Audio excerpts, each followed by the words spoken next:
Hello everyone, నేను Sanjana. Welcome back to my channel. ఇది నా సెకండ్ విజిట్ అనమాట కైరోప్రాక్టర్ దగ్గర.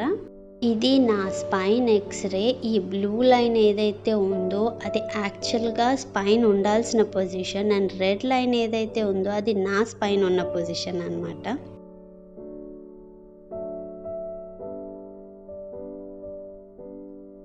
It's cracking time.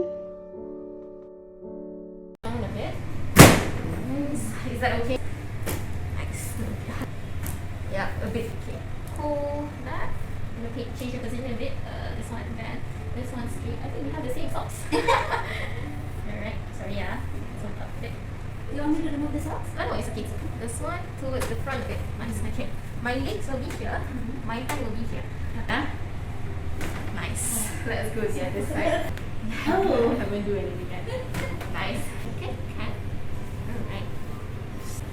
Okay, take a deep breath in and out. Out. Oh my goodness. Nice. నాకు 8 to 10 sittings పడతాయని చెప్పారు. అదండి వాళ్ళ వీడియో. ఈ వీడియో కనుక మీకు నచ్చినట్టయితే లైక్ చేయండి, షేర్ చేయండి, సబ్స్క్రైబ్ చేయండి. ఇంకొక వీడియోతో మళ్ళీ కలుద్దాం. అంతవరకు బాయ్.